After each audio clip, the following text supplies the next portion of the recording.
Welcome to the review of 10 Questions for Theists. Today, we are going to be responding to Answers in Reason, which is one of my favorite atheist channels. They're kind of like a cult, aren't they, Stephanie? The intangible concepts that we can think of that are gods purely exist in our minds. But just posing the question, I don't think that the intent is to commit to pretending it's true. Because at the end of the day, it just seems like we're just making arguments from incredulity. Hello, and welcome to the review of the 10 Questions for Theists from Answers in Reason. In this episode, we'll be reviewing question 7, which is the question, what movie best represents your faith? And this one was interesting but also challenging for us because about half of the movies that were brought up, either we hadn't seen and didn't have a chance to see either, or had seen, but it had been so long ago, it was a bit like,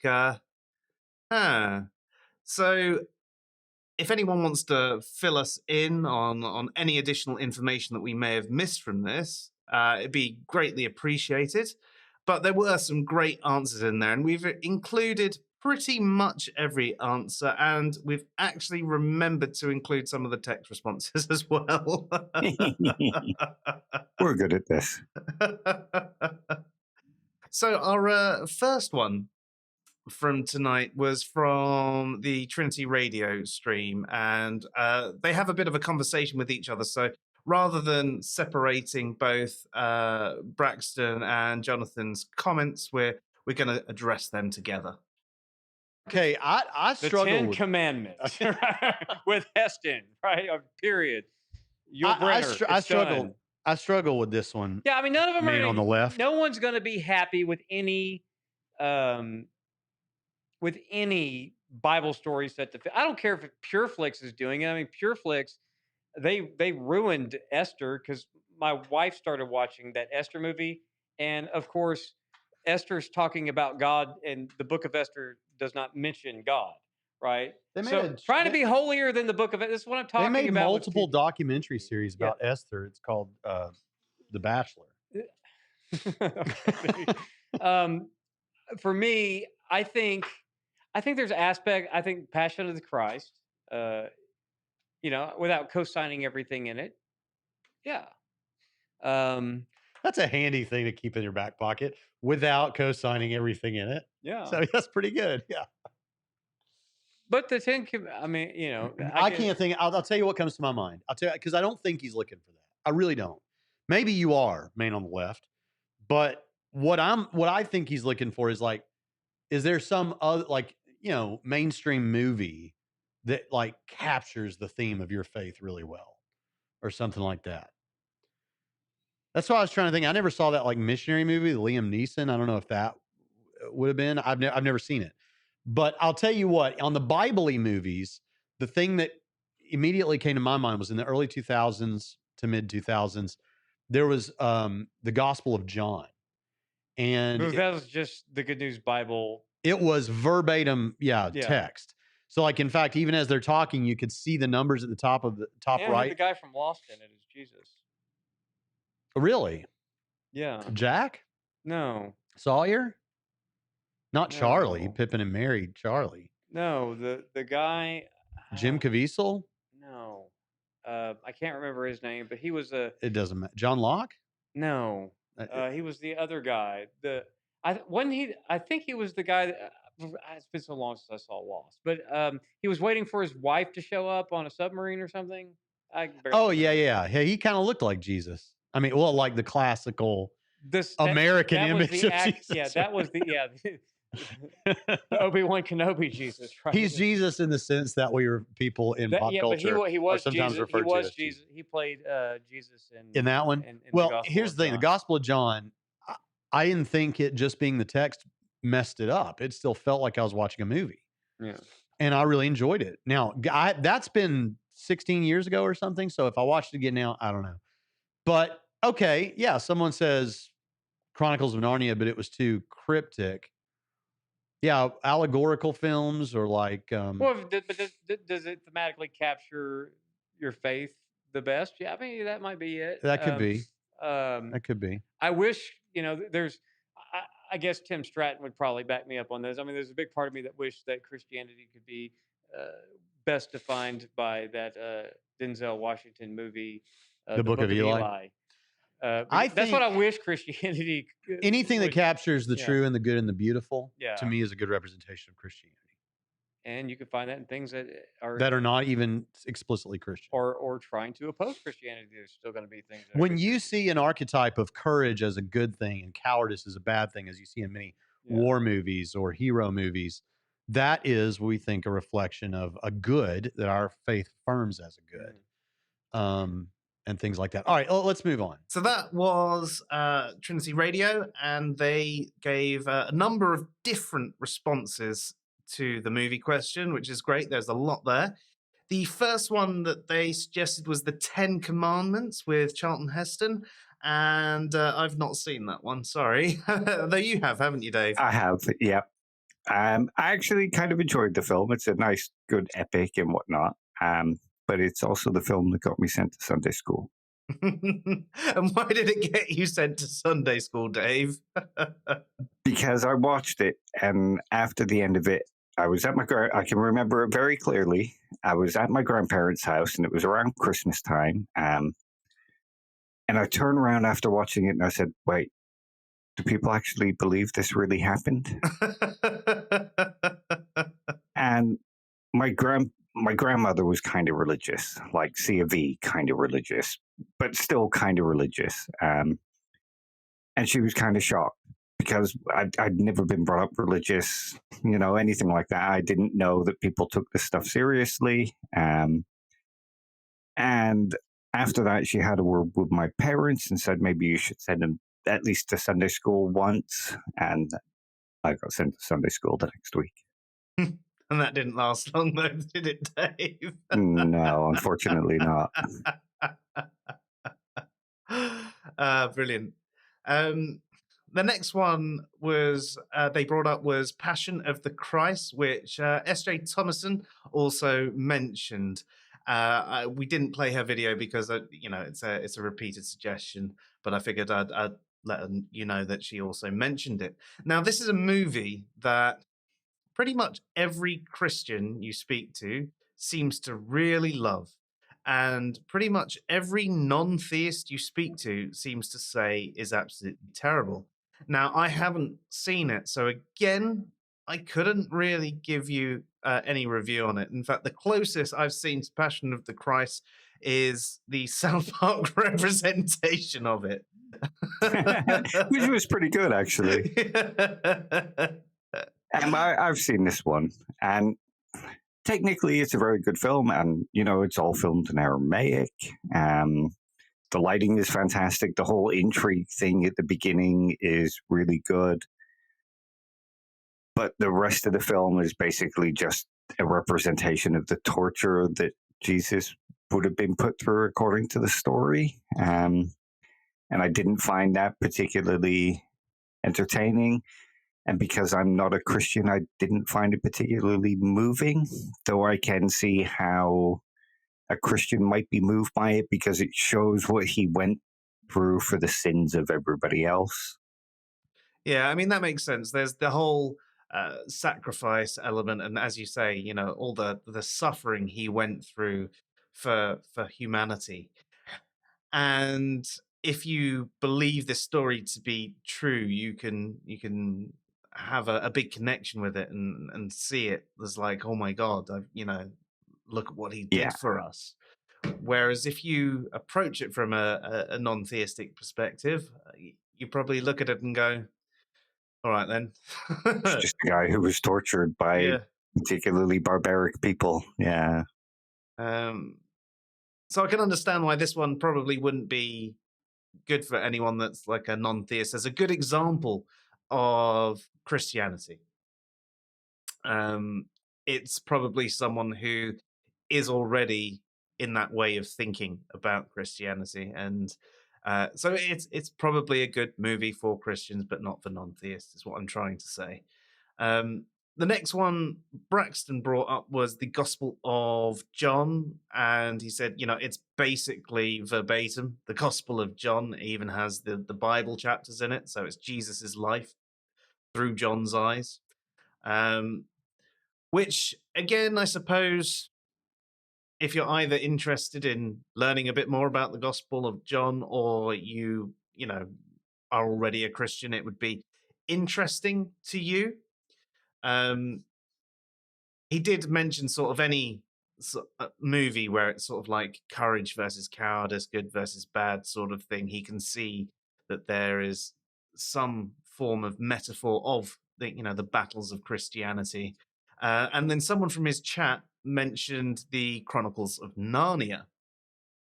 And that one, there is a lot of Christian imagery in it, and intentionally so. C.S. Lewis was an Anglican, and you had the whole sacrifice and rebirth type thing going on, the apostles, and it's very subtle though. Like, it wasn't until someone told me when I was younger that I went, oh yeah, I can see it now that you've told me, but I didn't get it. And I suppose that subtlety is actually good, because it meant that you took the story for what it was on its surface. It was good enough to be a surface story, but also it did have these links back that were intentionally there, and you can draw these parallels with it. And yeah, it's basically a different way of telling the same story.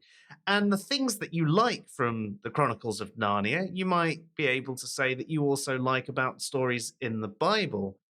So yeah, I think that one's actually a really good suggestion, personally. Yeah. I mean, I didn't know about the connection between that and the story in the Bible. And once it's pointed out to you, yeah, you can see it. Yeah, you almost feel stupid for missing it, because once it's pointed out to you, like, oh yeah, that's really obvious. Yeah. I mean, I only had the most cursory understanding of the tale of Jesus, so as a kid, that it didn't really mean much to me. Yeah, that's fair. But yeah, thank you very much, guys. So if anyone is interested in those movies, check them out.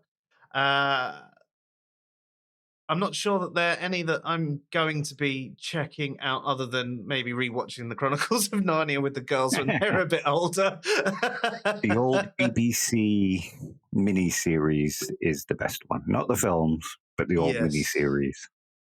Yeah. There are a lot of the old BBC miniseries, though, as well. What was it?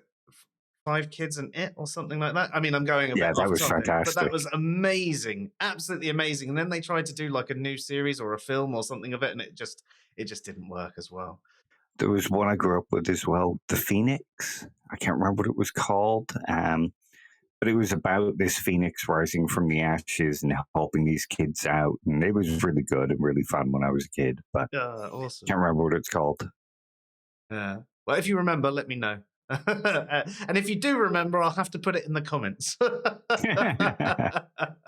So next up tonight, we have the Craig Reed stream, and that contained dry apologist John Buck and Craig Reed himself. What would you say, Caleb? I know you're a big fan of The Passion. Mm-hmm. Well, yeah, The Passion's the movie that I think is the most inspiring and like the best representation of the gospel, but like the best representation of like my actual faith life. I would probably pick the movie Doubt, if you've seen that. Mm-hmm.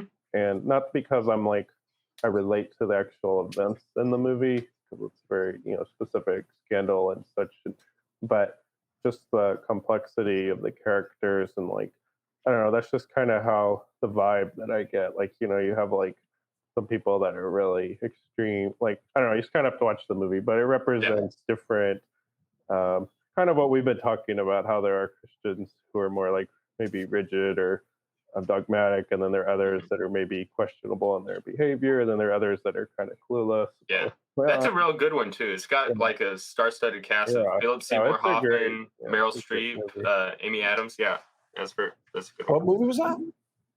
Doubt. It's about Yeah, it's about a sort of scandal that takes place in a Catholic school. That's a good and answer. the mystery behind it. Yeah. What did you? So the question was, what religion or what movie sort of best represents your faith? What would you say, Craig? You're the movie guy on here. Well, one of the movies that's actually most people don't think of as Christian is Dead Man Walking. And it's actually the story. It was Sean Penn. I think he won the Academy Award for it. And it's the story of it's based on a true story where he kills a couple people and he's like a young white trash guy. And then a nun comes to try and lead him to the Lord before he's on death row. And most people don't think of it as a Christian movie because it was directed by Tim Robbins. So it's kind of got like a left-wing anti-death penalty spin, but it's actually a really good Christian story. I mean, it's based off of her memoirs, and it's the story of bringing this guy to salvation right before he, meets his maker. So I thought it was actually really, really cool. That's one. What was your answer, John? Did I already miss your answer? No, I haven't said it yet. Something that really Jaws. Yeah, Jaws. No, Back to the Future Part 3. That's my that I think best represents my faith. No, there's the movie Silence by Martin Scorsese. That was I've never seen that. I know about it. Yeah, it's good. It's really I don't know, in a sense like faith challenging, I guess. But I was I don't know, really I guess sort of inspired, but also like I don't know, it's hard to sort of express myself how important that sort of film is, and I think that it does raise a lot of those like hard questions as a Christian, especially given the sort of observation of all this needless suffering that takes place because you're a Christian, and it's a really like hard moral dilemma that the characters are faced with, and it's not like easily sort of to respond to. It's yeah, it raises a lot of like tough questions, and I think that's a good sort of way to be a Christian, is to always be wrestling with these sorts of hard questions and trying to have a moral resolve despite all these hardships that you're going through. That would be at least That's a good answer. Yeah, I really like that film. One of the best, just as a side note, one of the best atheist movies is The Seventh Seal. The Ingmar Bergman, famous with the knight plays chess with death. And basically the premise is kind of the silence of God. It takes place during the plagues in Europe. And there's a whole, it's not quite an atheist movie. It's kind of a seeking God movie, but the implication is God is silent because of a reason that there isn't one. Not just that he's mad at John again. At me? What did I do? Let's see. There's also this I don't know. I at first didn't really think of it as like a Christian movie, but from a YouTube channel that's like does video essays called Logos Made Flesh. They did this video essay on the Shawshank Redemption and sort of the Christian parallels that are there. Yeah, there's definitely a salvation theme in that movie. That's a good one, actually. Yeah, and I really liked too how like this sort of idea that like there's a bit of like Platonic philosophy in there, that like when you're in the world of the prison, like everything is sort of dreary and gray, but you can still have a connection to music. Like that was its sort of like higher reality that it touched upon, that like that when you have that connection to music, that's what allows you to survive within this hellscape that is the prison system, and actually make it like beautiful in a sort of sense. That's why I love it. Like John Dufresne in that movie is how he's just this sort of, I don't know, wanderer that he comes in and Andy Dufresne. Yeah, you're right. He's just a wanderer that just sort of comes in and sort of like brings life to this sort of like commonplace reality that's there, and actually like helps people to, I don't know, build themselves up. Yeah. He's a Christ-like figure. He's definitely. Yeah, that's a good answer, actually. I forgot about that. That's a lot of people's favorite movie. If you ever go look at those, like those personal favorites, that's on a huge bunch of lists. Yeah. Like I said, the YouTube channel Logos Made Flesh, he does go through a lot of those sort of Christian parallels, and it is kind of surprising. But after you watch it, you're like, oh yeah, this is like kind of like really explicitly Christian in a lot of weird ways that you wouldn't really have noticed beforehand, but sort of takes another looking at it. All right. And that was the folks from the Craig Reed stream. So we had Dry Apologist, who mentioned The Passion, which we've already covered off. He also mentioned a movie called Doubt, which I'd never heard of before. What about you, Dave? No, I've never heard of or seen it. It's got some pretty big actors in it, looking at the IMDb page, and I'm kind of surprised because I love Meryl Streep and I love Philip Seymour Hoffman, even. But it's not something I've actually seen, and I might actually go check it out because it sounds pretty interesting. And of course, big actors like that. Now, maybe if we've got the time, we can actually try and do a remote watch and give a commentary at the same time as we go through it. Yeah. Then John mentioned Silence, another movie I'd never even heard before. It sounded really interesting, especially when he spoke about moral dilemmas. I like morality and moral dilemmas and thinking about that sort of thing. So that was definitely appealing to me. So that's another one that I might check out myself. He also said Shawshank Redemption because it has a strong salvation theme. Now, I have seen this one and I remember it being absolutely great, but I don't think I've seen it in like 15, 20 years. So other than them being in a prison, I couldn't tell you the blow by blow of what happened, but it was absolutely fantastic. Now, I'd never picked up before John mentioned the sort of Christian imagery there. But if you actually look at the cover, there's a guy even on the front doing, and whilst not exactly being on the cross, it is sort of having, a guy, salvation, cross. There is that imagery there, even on the front. So you could say that, yeah, maybe there is. I'm going to have to rewatch it to verify whether it does seem like a Christian story of salvation or if it's just a salvation redemption style theme. Craig mentioned Dead Man Walking, which I believe you've seen, haven't you, Dave? Yeah, I watched this way back in the early 2000s when I was still in Eastport. Shows you how long ago it was. Oh, wow. And I thought it was an absolutely fantastic film. I can see the sort of Christian themes in it about trying to convince somebody to come to God, ask for salvation, kind of admit their sins just before they die. I didn't pick up on those themes, really. I mean, I sort of did, but I was more interested in the actual tale of Susan Sarandon discussing things with Sean Penn. And funnily enough, it has Jack Black in it, Wow. doing a serious role. And like he's not a comedian. Yeah, no, and he's absolutely fantastic in it. But it is a brilliant film and highly recommended. The themes I drew from it, of course, were the anti-death penalty themes. Yeah, and that's actually what Craig mentioned. He says there was like a left-wing anti-death penalty spin. And he seemed to say it in an almost negative way. Now I'm not saying, going to enter a no true Scotsman and say no true Christian here, but shouldn't Christians be against things like the death penalty?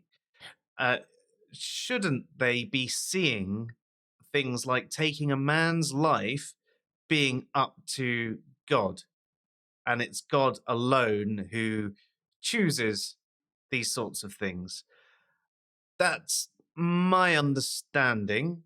And I don't know how a Christian can truly justify the death penalty. I don't. I've heard it, but none of them seem very convincing to me. I mean, obviously, I understand that I do have a bias there, and I am quite against things like the death penalty. So that is part of my bias coming through there, obviously. But I still can't understand why, the death penalty would be promoted as a positive thing under Christianity. No, I can't. And I will say about Silence as well, that's not something I've seen, but I love Martin Scorsese and I plan to go to the cinema to see it. And what's his name? I think it's got Adam Driver in it as well. It's sat on my pie waiting to be watched, but me and Emma want to watch it together, so I've not quite seen it yet. Yeah, that's fair. But for anybody who's interested in that kind of thing, there's a good lecture on, I think it's Grisham University or Grisham College on YouTube, and it's a video called The Japanese Murders, I think it is, and it's a lecture by a guy discussing those very things. Yeah, fair. Awesome. Yeah, I think that is one that I said I'd like to check out as well. And to be honest, I want to rewatch The Shawshank Redemption. I do. Having a It's think been a long about it. time. Yeah, and I remember it being amazing. And I think last time I looked, it was like 9.3 on IMDb, and it's nearly always in the top 10 movies of all time. And so, yeah, I mean, it is a fantastic movie. I generally don't agree with best movies of all time. But this is one that I definitely do agree should be in that list. Yeah. And I can't remember it. All I've got is remembering how much I loved it. So definitely one for a rewatch. And lots of people forget that it's Stephen King. Well, there you go. I had forgotten. Yeah, it's Stephen King. It is based on one of his short stories. Oh, brilliant. Well, there you go. Another reason to watch it as well. Now, Craig did mention as a little bonus there what he regarded as an atheist movie. So it's not exactly an atheist movie, but sort of. And that was The Seventh Seal. Again, another movie I haven't seen. It's really good. It's about a guy who's sort of wrestling with death, and he's playing games with death and trying to understand what death means and all that kind of thing. I haven't watched it since I was a teenager. Yes, I was a very boring teenager who watched stupid philosophical films. But I remember it being really powerful and really overwhelming, the themes in it. And just as a side note of trivia, death in Bill and Ted's Bogus Journey is a parody of The Seventh Seal. Bogus! Yeah. Yeah, awesome. So thanks for the little Brucey bonus there, Craig. I think that's one that I will also like to check out. So there's a few movies so far that I think I will be checking out. And next tonight we have Triggerman 1976. Of my faith, if you wanted to sit down and watch a movie, say, okay, as close as it could come. Probably one of the best is a movie that came out, I don't know, about 12, 15 years ago called Courageous. It is a Christian movie, but it is the story there, you really see the Christian faith working in someone's life. It's just it's a real good movie. You don't see it a lot around because it doesn't look like your typical Christian movie, which is good. That's what you want. You want a good Christian movie that you want to watch. That's good. That's fun to watch, and it's got a good message. Courageous. Kendrick Brothers produced it. It's a real good movie. And that was Triggerman 1976, and he presented the movie Courageous. And he said one of the best things about it was it doesn't really seem like a Christian movie, but those themes are underlying. And that was one of the things that I mentioned was really good about the Chronicles of Narnia. You know, they're not there in your face. The imagery is there if you go looking for it, but you can still enjoy the story without it. Now, again, this is another movie I haven't seen. I don't know about you, Dave. No. I've never even heard of it before Triggerman mentioned it. I've looked it up on IMDb, and it doesn't, even ignoring the Christian theme within it, it's not really my type of film. Oh, I mean, what's the description basically saying? When a tragedy strikes close to home, 4 police officers struggle with their faith and their roles as husbands and fathers. Together, they make a decision that will change all their lives. Yeah, okay. I'm not a big fan of that kind of drama. It doesn't sound like something I'd necessarily be interested in either, but I might give it a go. And, even if I just watch the first 20 minutes of it, I kind of have this rule with films, and it's I give them 20 minutes. And if they haven't captured me in 20 minutes, generally I will turn it off unless someone who I have respected said, no, there's a lot of build up to it. And it gets good at around, the half hour, 40-minute mark. With TV shows, I'm a bit different. I'll sometimes give them 2 episodes. And if I'm not bought in by 2 episodes, then, even if it's a series that I would expect I would like, I'll just go, no, I don't have the time to sit here. But yeah, movies, I'm quite cutthroat with. So many times I'm flicking through like Netflix or Amazon like that. And sometimes we watch 3 lots of 20 minutes of movies and we're just like, no, that's it. Fuck it. We're going to go watch a sitcom or something. Yeah. See, we're kind of the opposite. This is how we know a film is bad, is that we'll sit through pretty much anything as long as there's some kind of redeeming quality about it. At least, a little bit, something we can pull out of it. So if we stop a film halfway through or before the end or after 10 minutes or 15 minutes, that's it. We know it's a bad film, and we can say to other people it's a bad film. And with TV shows, it's 3 episodes and done. If it doesn't grab me, forget it. So you give it one more episode than I do. Yeah, basically. And don't get me wrong, there are some TV shows where someone has recommended me and said, no, you need to keep going. And I have found that, okay, do you know what? Once I got past that awkward beginning, it has turned into an amazing show. But that's taken someone I've respected quite well to do that. But there are other TV shows where people have told me to keep watching. And I've got sort of like 4 episodes in and I've just gone, I want that time back, please. Yeah, I'm going to piss off a lot of people now. I watched the first few episodes of Game of Thrones. That's my example I was going to say. And people said, no, you got to watch the first season. So I watched the first season. It was like, okay, no, I'm going to stop it. And they're like, no. It gets really good by the mid of the second season. And I watched the second season. It was like, this still isn't grabbing me. I understand how it plays with the tropes and it turns everything on its head. And that's all very clever. But the show just didn't grab me at all. No, I'm with you there. So because everybody kept saying it, originally I gave it the first 2 episodes. That was my rule. I was like, no. Then someone said, no, you've got to give it a go. You've really, really got to give it a go. And I got 4 episodes in. And I was like, no. I've sat here and none of it has even gone in. And I've been focusing on this and I'm just bored. And I don't like any of the characters except for like the midget Eddie Izzard type guy. And like... He was brilliant. Yeah, he did. He was amazing. Brilliant. He was the only thing that made me give it a couple of seasons. Yeah, and I was just like, I it should be something I like as well. I get that it should be something that I like, that sort of fantasy, magic, swords, and all that sort of thing that I do generally like.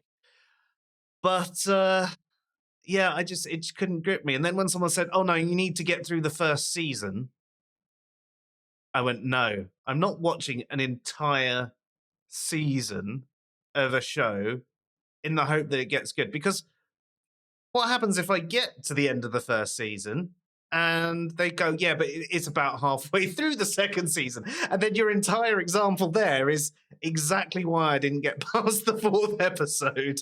Because it was like, I can imagine these goalposts would just be moved back further and further and further. And yeah.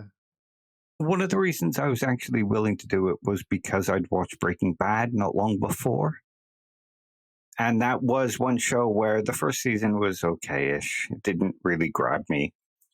And then by the middle of the second season, I was hooked. And the third season and the final season are some of the best television I've ever seen. But Game of Thrones just didn't turn out that way. Yeah, that's fair. I mean, I really love Breaking Bad, and to be honest, the first time the first episode I watched of that, I I couldn't get my head around Malcolm's dad being in it. That's all I saw. It's Yeah. Malcolm's dad. It's Malcolm's dad, and I couldn't. But then I think I was off sick. Or in fact, no, I'd taken like a week off work and did my back in, and I couldn't do anything. So I just laid there watching it, and I went through it, and it was as you say, absolutely amazing. And it was probably like the third or fourth season had been out. That's where it was at that time when I started watching it. And yeah, no, as you say, absolutely fantastic television. But tonight isn't about television. We've gone way off piste. So next tonight we've got Nathan, as in digital gnosis. I mean, Rob Rowe would say like the Matrix, right? And maybe the Matrix is right. Maybe the Lion King.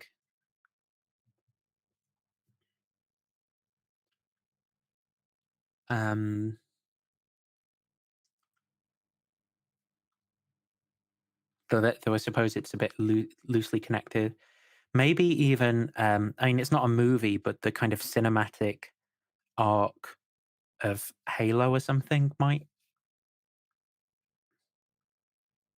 Again, I mean, these are all going to be slightly contentious points.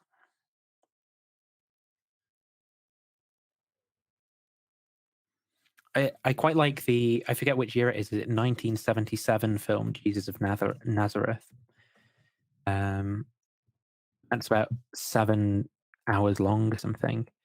Yeah, it is 1977. I quite like that film adaptation as well.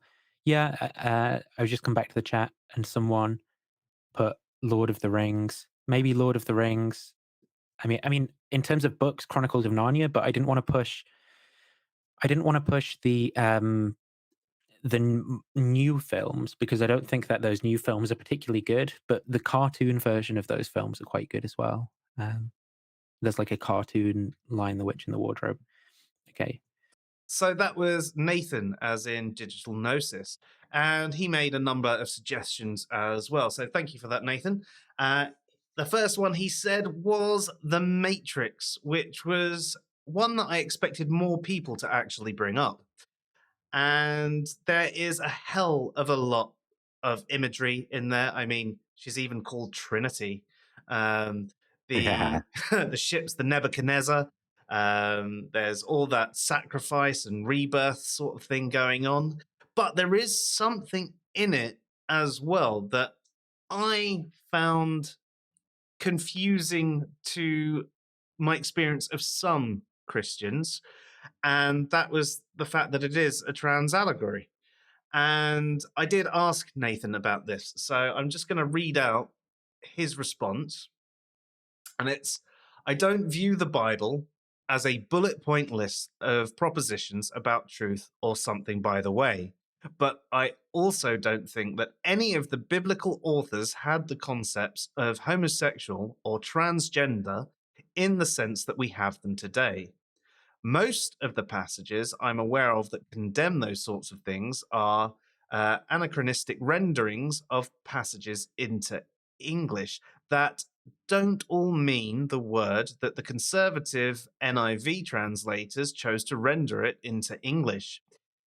Even if it were the case that the Bible contained passages explicitly condemning being trans or something, my own opinion of the topic would also be informed by moral reasoning on the issue, which would then go on to inform how I interpret the text. Round and round the hermeneutic spiral. So I think that's like a really great way to take it. And I often have brought up that I think that the way the Bible might have presented, some of its condemning things onto homosexuality, probably aren't written in the way that, or probably aren't translated in the way that they were written, and were, we've lost a lot of the original meaning through translation. Although it's one of the issues that I also do sometimes bring up about the Bible, is the fact that so much has been lost through translation of translation of translation. And, the whole telephone game, most of these stories were not written down. They were passed on to person by oral tradition. And so it can be very, very difficult to actually pin down, what the truth of the Bible is. So I like that there are people like Nathan out there who seem to have what I would regard as a strong moral compass and interpret things like this in, well, a beautiful way, I'd say. Yeah. Yeah, I completely agree. And I can see some of the themes in The Matrix as well, like you say. The names of people, the fact that Neo had come to break them free from the chains of the materialistic world that they lived in and see the real truth. And even though the real truth might not be as bright as what they thought, it was still worth, being freed from the falsities of the life they lived in and stuff like that. I mean, to some extent, you could probably argue it might be an atheist allegory, but I think that would be harder to justify because of the names chosen and things like that. Yeah. But I see it more as like a trans allegory or a Plato's cave kind of thing. Yeah, no, that's a good comparison as well. The next one he brought up left us both a bit confused, and that was The Lion King. Now, I get that you could make tenuous links, but I just don't see it. I mean, what was your opinion, Dave? No, I don't see it. I mean, I'm not versed well enough in the Bible to be that detailed about any kind of comparison like that. And I have to admit, I'm not a huge fan of The Lion King. I've watched it once. How yeah. can you say that? Jungle Book all the way, baby. Love the Jungle Book too, but Yeah, Lion King's one of my favorite. It wasn't really one of my type of Disney films. I'm more Aladdin or Jungle King, that kind of stuff. Jungle Book and that kind of stuff. Yeah. Yeah, fair. So, Nathan, I should have probably asked you about this one as well, but it was only on replaying your answers before we did the stream that I went, the other one that you mentioned, in fact, you mentioned another couple, Jesus of Nazareth, I haven't seen, but I'm guess that that's about Jesus's life, so that's why it sort of makes, very clear sense as a Christian religious movie. Lord of the Rings, which Exploring Reality also brought up.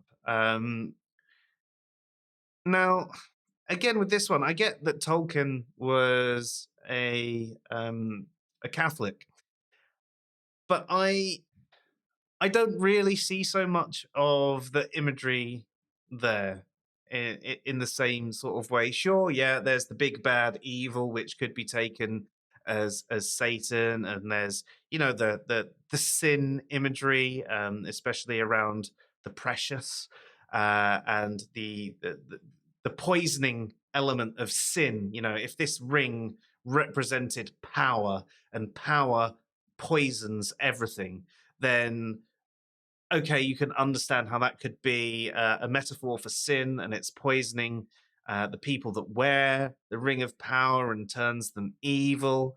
You can say, like the orcs. Was it the orcs or was it the goblins? Were humans that had just been corrupted. So you could that could be a metaphor for sort of like demons, corrupted souls. I can draw the lines there and I can see it, but I still don't see it in the same way that you have with something like the Chronicles of Narnia, which is like quite, oh yeah, I get it. When I hear that about Lord of the Rings, I go, Yeah, I guess, but no. Yeah, I always saw it more as an allegory for war, and a few other things. I suppose with the idea of phenomenology, where we see things according to our experience and how we see the world. As I'm not a Christian, I can't really draw out those kind of parallels quite like a Christian could. But because I'm sort of interested in war and against war, I see those parallels more. Yeah. Yeah, that's fair. Yeah, I mean, just saw it as a good story, really. Like, especially when I I did. read the books and then watched the movies.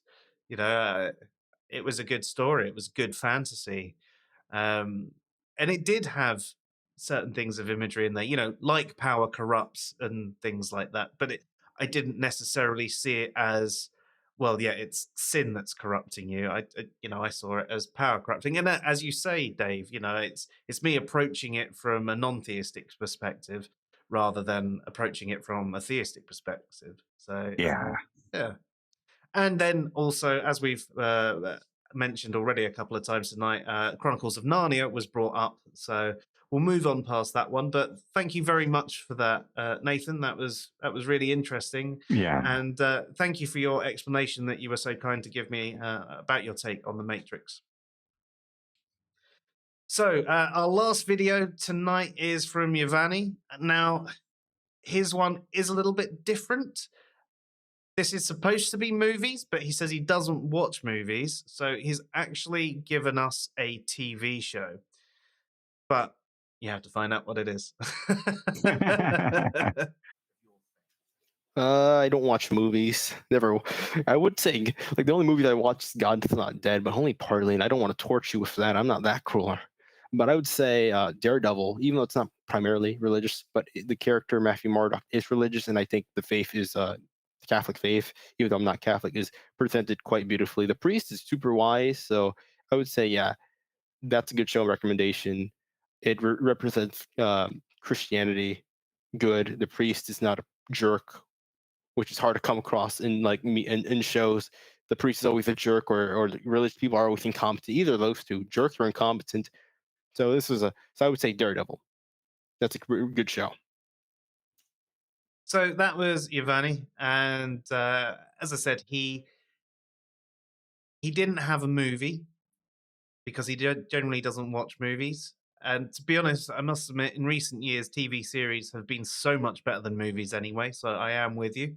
But he mentioned Daredevil, and Daredevil is one of my favorite series as well. It's absolutely fantastic. And the guy that plays Matt Murdock, I can't remember his name off the top of my head.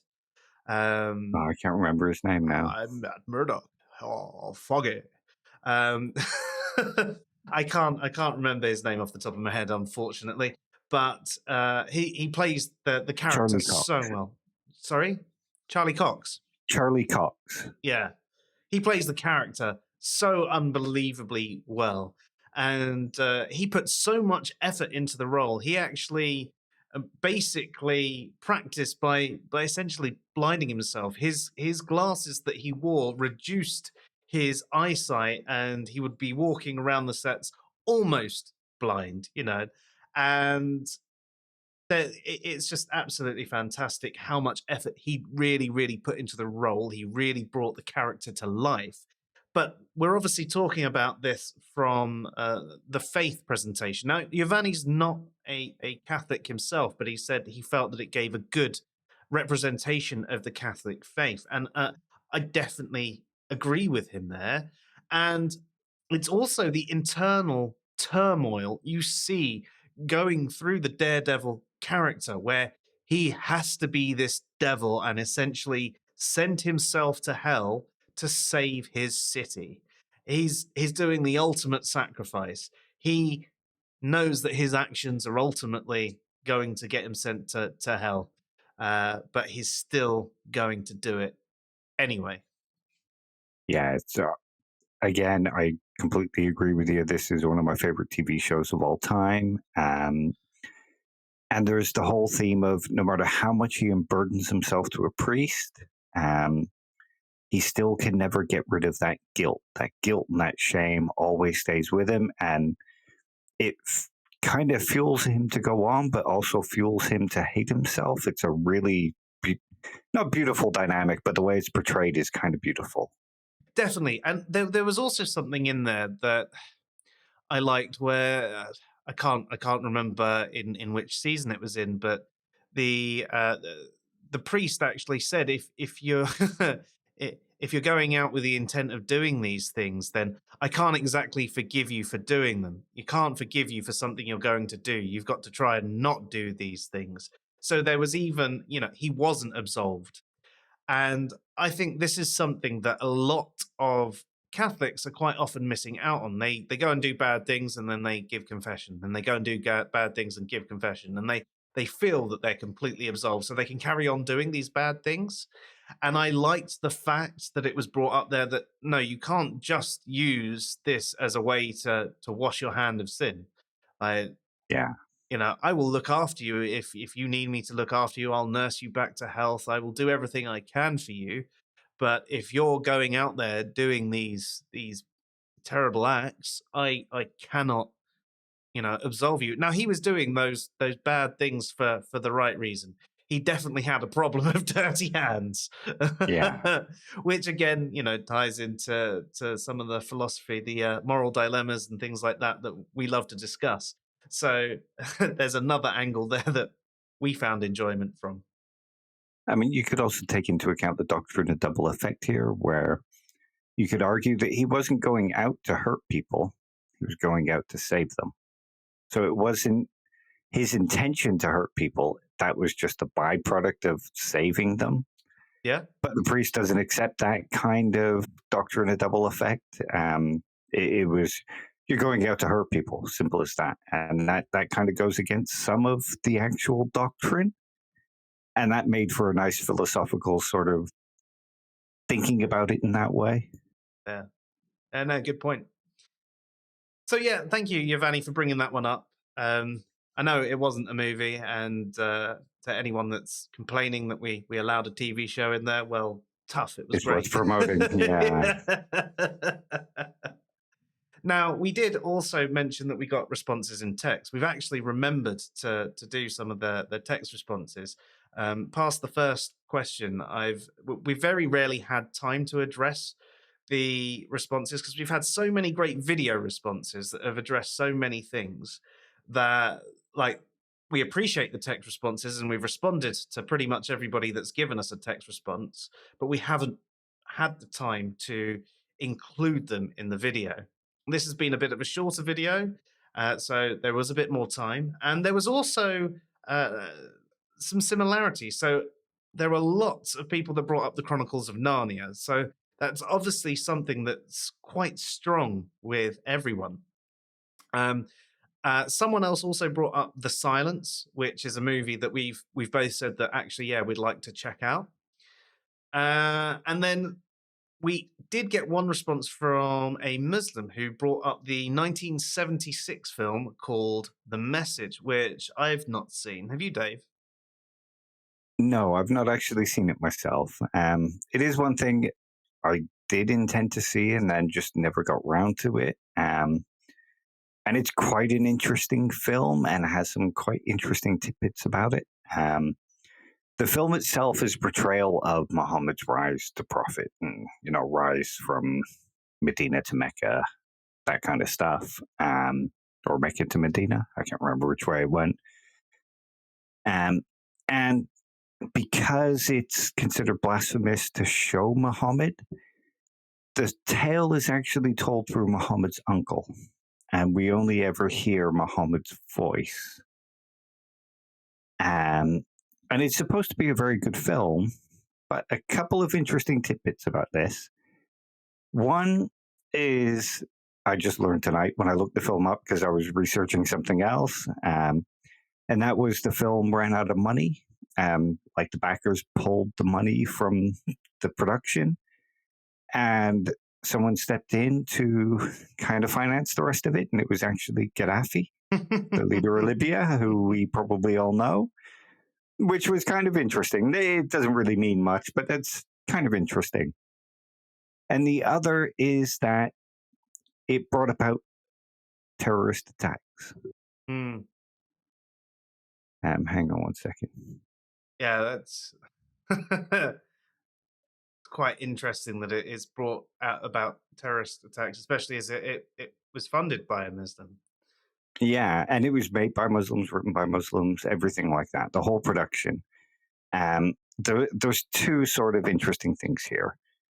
The first is that it was Anthony Quinn who kind of played the voice to Muhammad in the film. I'm not sure if you know who he is, but he was quite a big actor back in the day. But rumor came out that it was going to be Charlton Heston, who we know from the Ten Commandments that we mentioned earlier. And that caused kind of widespread controversy. And riots actually broke out in Pakistan as a protest to it. And people were killed during the riots. Places were burned down. Yeah. And it kind of happened around the world. But the worst one was, I'm just going to read this out because I want to get the details correct. But the movie gained, this is from IMDb, the movie gained considerable infamy as well for its connections to the July 1977 Hanafi siege, where Islamic militants held 149 people hostage and killing 2 in 3 Washington, D.C. buildings. One of the demands was the destruction of the film for being sacrilegious. Yet it was made by Muslims and funded by Muslims. Funded by Muslims. Islamic scholars were consulted all the way through the making of the film to make sure it wasn't blasphemous. They never showed Muhammad to make sure it wasn't blasphemous.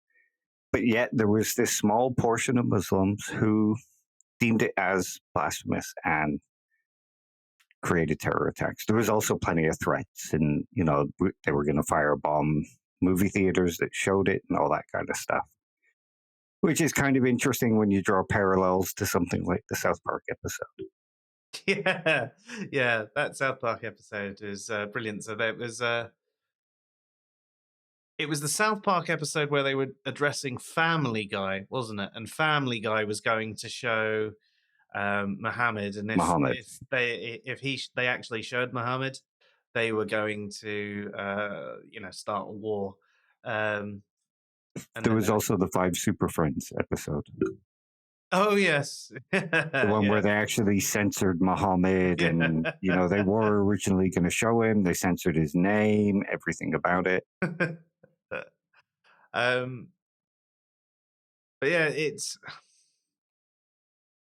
I suppose from where I'm sitting, it's hard for me to imagine having a belief that strong about someone depicting even a cartoon image of someone.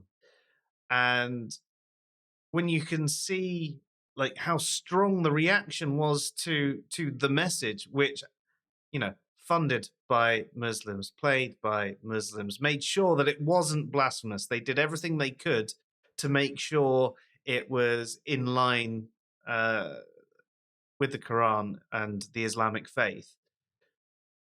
Yet, still, there were some who had such an extreme belief, they strongly opposed it. I mean, even the person who suggested this was a Muslim themselves. So it would show you that actually most Muslims are probably okay with this movie.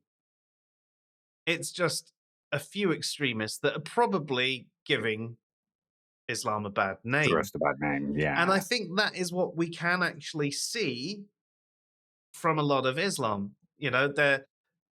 Most Muslims I have interacted with have seemed to be great people. There have been the fundies that have been like the Christian fundies, but in general, the Muslims I've interacted with have been really good, well thought out. And in fact, I'd say a lot of Muslims that that are into discussing the sort of philosophy of religion sort of stuff have a really, really good understanding of philosophy and philosophical arguments. And I quite often have to go, and I need to look that up when I'm having a Yeah. conversation with them because I haven't heard this one before, so I need to spend some time researching. So, yeah. Yeah, it seems unlikely that the people from TAP are going to go out and do something like this. No, and those guys are great. You know They're what I mean? absolutely Yeah, that's fantastic. it. So this is one of the things. We had wished that we'd had more responses from Muslims, but all we got was one text response, and I wish I'd brought his responses into the videos more. But hopefully we will get some more responses coming in, and we can do a second round of these videos, and we can address some things from Muslims or any other sort of theist. We haven't had any from polytheists either. So we would love to do a second round. So please, any of you Muslims, Hindus, Norse heathens, or anything like that, please, please, please record us a video in response to the 10 questions, and we will do a round 2. Yeah, definitely. And sorry, just to go off on a quick tangent, just to show we're not partial or we're not picking on Muslims. And there's probably going to be Christians going, Christians wouldn't do anything like that. When it came to Life of Brian, Monty Python got a lot of death threats and a lot of protests, and there were all that kind of stuff. It didn't go quite as far as the siege, obviously, but Monty Python suffered the same thing, especially in America. Which is probably the most devoutly Christian or fundamentalist Christian Fundamentally, yeah. nation. I mean, I know there are some places around the world which do have a strong Christian following, but not necessarily so much of a fundamentalist take on Christianity.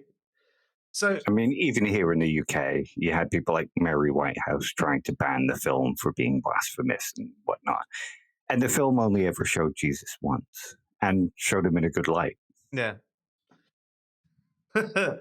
Which, I don't know.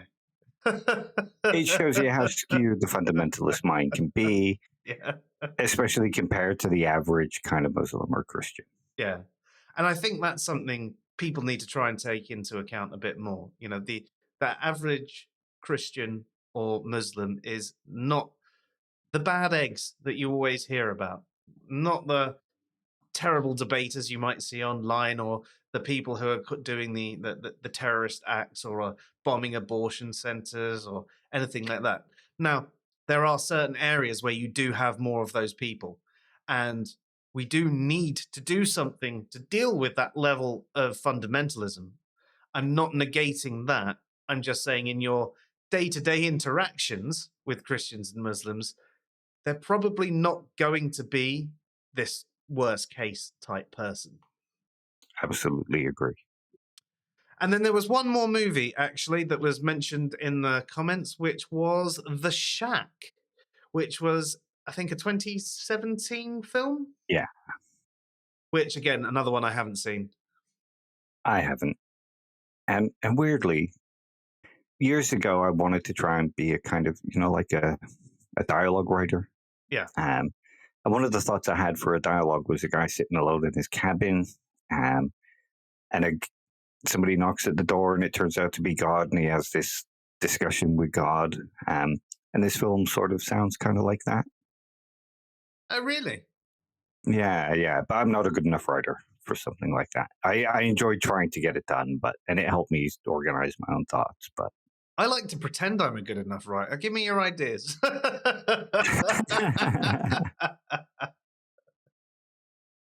Actually, speaking of this sort of thing, there's a movie that I've just remembered, and I am trying to remember who was even in it. It was Samuel L. Jackson and... Oh my God, I can't remember him. All I can remember is he was in Men in Black. Tommy Lee Jones? Thank you. Yeah, Tommy Lee Jones in a room, just having this discussion. So Tommy Lee Jones wanted to kill himself. and Samuel L. Jackson was basically saved him, brought him to his room, and they're just having this conversation. And Tommy Lee Jones has basically, given up on life.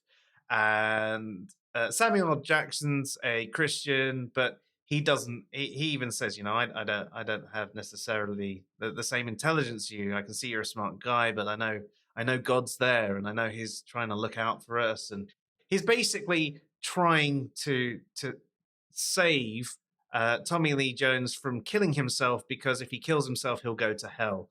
And by the end of the movie, Samuel L. Jackson's was saying, God, why wouldn't you give me the ability to save this guy? What did I do wrong? And he's upset because God hasn't helped me help him. And there's this amazing power dynamic, and you see it. It's like watching a really good play, because it is just one room and it's just a conversation. The Sunset Limited. Okay, I've not seen that. That sounds really good. I mean, I really enjoyed it. I haven't watched it since it came out, and I must admit I was, a little bit inebriated. But I just I was taken aback. But it's great. I mean, even if you look on IMDb, it says through a chance encounter, two men of opposing ideologies deliberate deliberate spiritual, philosophical, and profound matters in a New York City apartment. I mean, that's all it says, but that's the sort of thing that we love anyway, isn't it, Dave? We like having these conversations and exploring these philosophical and profound matters and discussing with people who are of a different ontology to us. So watching this is exactly the sort of thing that I find interesting. Now, you might say that the conversation didn't necessarily go as you'd always like it to, but it was definitely a lot better than a lot of the poo flinging that you see on the internet. It sounds very Socratic, to be honest. Honestly, Dave, I'm surprised you haven't seen it, if I'm honest. Especially as Samuel Jackson is one of my favorite actors. Well, there you go. There you go. I've given you something to watch. Yeah. So, from tonight, actually, if we go through the movies, there was Ten Commandments, Passion of the Christ, Gospel of John, Chronicles of Narnia came up a lot. There was Doubt, Dead Man Walking, which sounds like something I should check out. It's brilliant. Silence, which sounds really interesting. I think I'm going to check that one out. I know you want to watch that one with Emma. Shawshank Redemption, which I want to watch again. The Seventh Seal, which Craig mentioned. Triggerman mentioned Courageous. Nathan mentioned The Matrix. The Lion King, which we just didn't get. Jesus of Nazareth. The Lord of the Rings. And Yovany brought up the TV series Daredevil, and there was also the 1976 film called The Message and The Shack. And The Shack sounds like maybe that could be interesting as well. Dave, was it Doubt that we said that we should do a watch through, or was it Dead Man Walking? No, you said you'd seen Dead Man. Yeah, Doubt sounded like one of those cop procedural type dramas, but with an element of Christianity in it. Yeah. Well, I mean, whatever it was, I remember. I mean, I'll probably have to wait until we play it back. I've forgotten which one that we said maybe we should do like a watch party, and we give people an audio file that they can play alongside watching the movie just to find our reactions. I wish I could remember which it is. I didn't write that down as we were going along. We should have. We're not good at this. We're very good in one way, but not very good in another. Yeah, when it comes to memory, what was I saying? But yeah, so that was really good. I think that I'm definitely going to look into Silence and rewatch Shawshank and watch The Seventh Seal, maybe check out Doubt, and find out which movie it was that we said that we were going to watch together, and maybe do that at some point we have the time. And thank you, everybody who sent in, you know, your suggestions, especially those of you who did do a video. I know we're now up to question 7, but you can still send in a video, especially if you are of a completely different position. So we will do a second run through if we get enough responses from people of a different spiritual position. And before we go, I just want to throw in one movie of my own. Oh, yeah. I can't say it captures the faith particularly well because I'm not Christian. But I will say that it captures what I think the Christian faith should be. All right. Have you ever seen Hacksaw Ridge? No. Got Andrew Garfield in it, and it's a war film. It's by Mel Gibson. I'm not a huge fan of Mel Gibson, except like Lethal Weapon and Mad Max. But it's a film about a Christian in World War II who is conscripted, and he refuses to carry a gun. And he gets sent to war, goes through his training, gets sent to war, and he spends the whole film rescuing people, putting his life on the line, not firing a shot. But when he sees an injured person, he rescues them, and he basically saves most of his squad when they get injured, but refuses to actually contribute to the violence. And I found it to be a very good, not just war film, but a very good message, and sort of describe what I see the Christian faith as: one of peace, one of helping people, one of saving people, not wanting to kill, being against violence, turning the other cheek, all that kind of stuff. All the things that, all the good qualities that you see from Christianity, what you think Christianity ought to be. Yeah, and it's his Christian faith that motivates him to be like that. It's not just him motivated to be like that. His Christian faith motivates him to be like that. That's fair. That's a good one. I wonder if any of you out there who submitted films have seen that one. If not, take Dave's suggestion and let us know what you think of that one as well. And I think I'm going to have to check it out too. One last time, what was it called, Dave? Hacksaw Ridge. Hacksaw Ridge. Cool. I think it might not. Hang on, I'll just look it up. It might actually have been Clint Eastwood. I'm pretty sure it was Mel Gibson.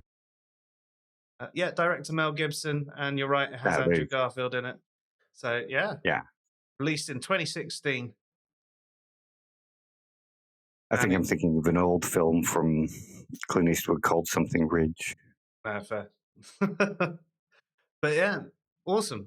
I've got that one up as well, and currently it's only $1.99 to watch. So there you go. Not if you have Cody.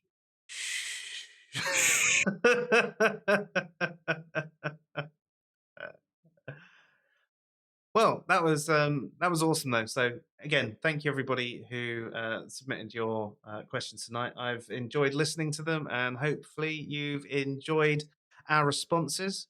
Thank you for watching. You have been listening to Answers in Reason, and I'm Joe. And I'm Dave. Have a good night. Slightly drunk Dave. Have a good one.